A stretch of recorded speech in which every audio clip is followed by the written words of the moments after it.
साबिक DG ISI Faiz Hamid को फौजी तहवील में ले लिया गया। Lieutenant general retired Faiz Hamid के खिलाफ फील्ड जनरल कोर्ट मार्शल का आगाज। ISPR के मुताबिक फैज हमीद के खिलाफ टॉप सिटी केस में शिकायत मौसूल हुई। इंक्वायरी में मुतादिद बेज़ाब्तियां साबित हुई। तहकीकात सुप्रीम कोर्ट के फैसले की रोशनी में की गई। फैज हमीद ने रिटायरमेंट के बाद आर्मी एक्ट के मुतादिद खिलाफ वर्जियां की।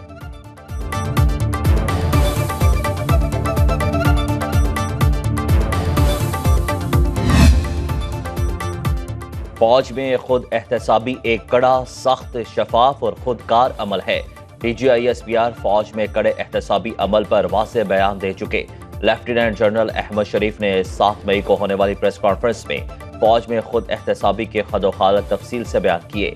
डीजी ISPR का कहना था कि फौज में खुद एहतसाबी का अमल हर वक्त जारी रहता है। जितना बड़ा ओहदा उतनी बड़ी जिम्मेदारी। हमें अपने एहतसाब के सिस्टम पर फख्र है।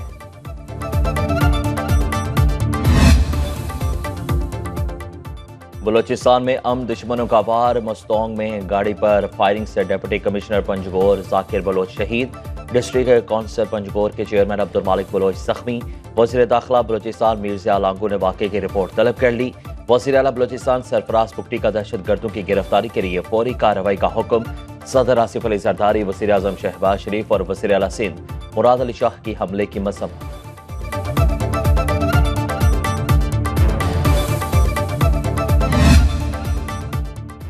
कौमी असेंबली में आज़ाद उम्मीदवारों की 3 सीटें नून लीग को मिल गईं। सुप्रीम कोर्ट ने कौमी असेंबली में 3 हलकों की दोबारा गिनती के केस का फैसला सुना दिया। अजहर कयूम नाहरा, अब्दुल रहमान कांजू और जुल्फ़िकार अहमद रुकने कौमी असेंबली बरकरार। PTI के एहसानुल्लाह विर्क, चौधरी बिलाल एजाज और राना मोहम्मद फराज नून 3 सीट।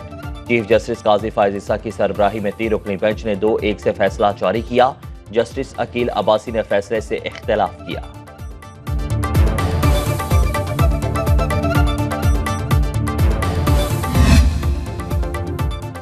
तहरीक इंसाफ ने लीगी MNAs की बहाली का फैसला मुस्तरद कर दिया। बैरिस्टर गोहर का सुप्रीम कोर्ट में नजरसानी अपील दायर करने का ऐलान। न्यूज कॉन्फ्रेंस में कहा कि फैसला इंसाफ के तकाजों के मुनाफी है। दोबारा गिनती की आड़ में हमारी जीत को शिकस्त में तब्दील किया जा रहा है। नए चीफ जस्टिस का नोटिफिकेशन जारी करने का मुतालिबा। शिबली फराज बोले कि आज का फैसला फॉर्म 47 का तसलसल है। अवाम धांधली ज़दा इलेक्शन मुस्तरद कर चुके। 17 सीटें जीतने वालों को हुकूमत बनाने के लिए मसनूई अक्सरियत दी गई।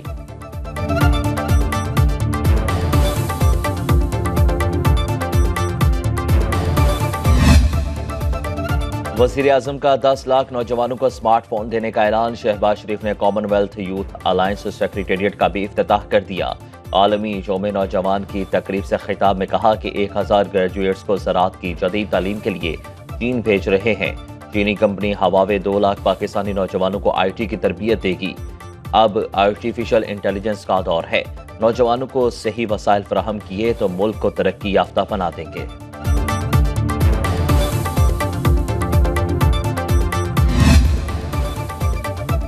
महंगाई और महंगी बिजली ने एक और जान निगल ली। कोट राधा किशन में बिजली का बिल ज्यादा आने पर 38 साला शख्स ने खुदकुशी कर ली। गुर्बत के हाथों मजबूर मुनीर ने ट्रेन के नीचे आकर जिंदगी का खातिमा किया। मतवफी 3 बच्चों का बाप था। बिजली का बिल 10,500 रुपए आया। बीवी से झगड़े के बाद छोटे बच्चे को साथ लेकर रेलवे स्टेशन गया। ट्रेन के चलते ही अपना सर ट्रैक पर रख दिया।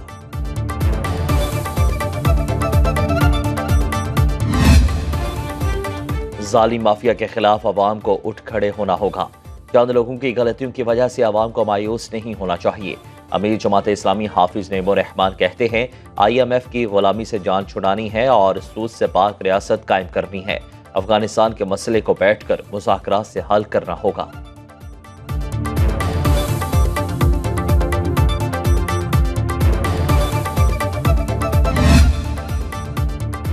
चांद रोशन चमकता सितारा है, सबसे ऊंचा ये झंडा हमारा रहे। जिलानी पार्क लाहौर में 200 फीट बुलंद परचम लहरा दिया गया।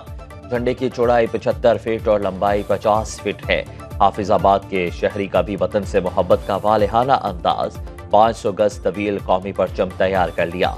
मरी में एयरफोर्स की जश्न आज़ादी गाड़ी पतरियाटा में सजी रंग बिरंगी छतरियां सयाहों की तवज्जो का मरकज बन गई। समुद्री में मोहम्मद अशरफ के तैयार करदा मज़ार कायद, मीनार पाकिस्तान और बाबे खैबर के मॉडल, वतन से मोहब्बत के आकाश, रावलपिंडी से लाहौर जाने वाला आजादी फ्लूट गुजरांवाला पहुंच गया। आतिशबाजी का शानदार मुजाहरा।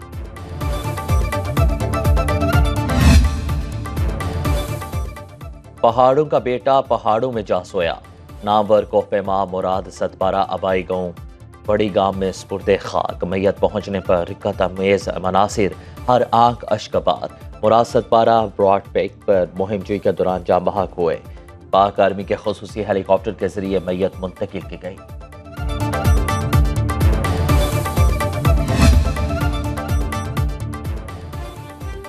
मुल्क में मौसम पल पल तेवर बदलने लगा। कहीं गर्मी और हब्स, कहीं बादल बरसे खूब। राजनपुर, बिहाड़ी, हारूनाबाद, आरीवाला में मूसलाधार बारिश।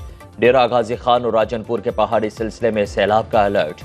बलोचिस्तान के जिला डेरा बुगटी और मुल्हिका इलाकों में बादल बरसे। सिंध और खैबर पख्तूनख्वा के बेशर इलाकों में मतला जुज़वी अबर आलूद। आज़ाद कश्मीर में चंद मकामात पर गरज चमक के साथ बारिश की पेशगोई।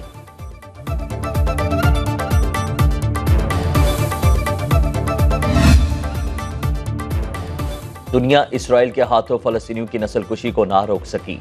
ज़िहोनी फौज के खान यूनिस, दीर अल बला और जबालिया में हमले। 24 घंटे के दौरान मजीद 25 शहादतें रिपोर्ट। 7 अक्टूबर से अब तक शहादा की तादाद 39,897 हो चुकी। अल-कसाम और कुद्स ब्रिगेड्स की इसराइली फौज से झड़पें। मुतादिद गाड़ियां तबाह। इसराइली फौजी जहानुम हासिल करने का भी दावा।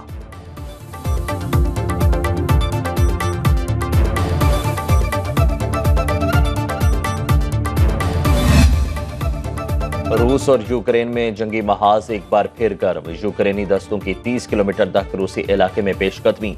सरकारी इमारतों पर कब्जा कर लिया। रूसी वजारत दिफा का कहना है कि झड़पें हुई हैं। रूस ने फजा से यूक्रेनी फौजी गाड़ियों को निशाना बनाया। सरहदी खिते से 74,000 लोगों का इनखला।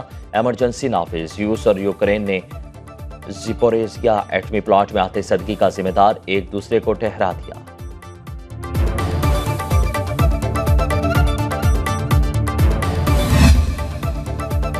और हसीना वाजिद ने हुकूमत गिराने का इल्जाम अमेरिका पर नहीं लगाया। बेटे सजीव वाजिद की वालिदा का बयान की तरदीद। कहा, भारतीय मीडिया में शाया रिपोर्ट मुकम्मल तौर पर मनगढ़ंत है। वालिदा ने ढाका छोड़ने से पहले या बाद में कोई बयान नहीं दिया। बांग्लादेशी अबूरी हुकूमत का कॉन्ट्रैक्ट सरकारी मुलाजमीन को मरहलावार फारिग करने का फैसला।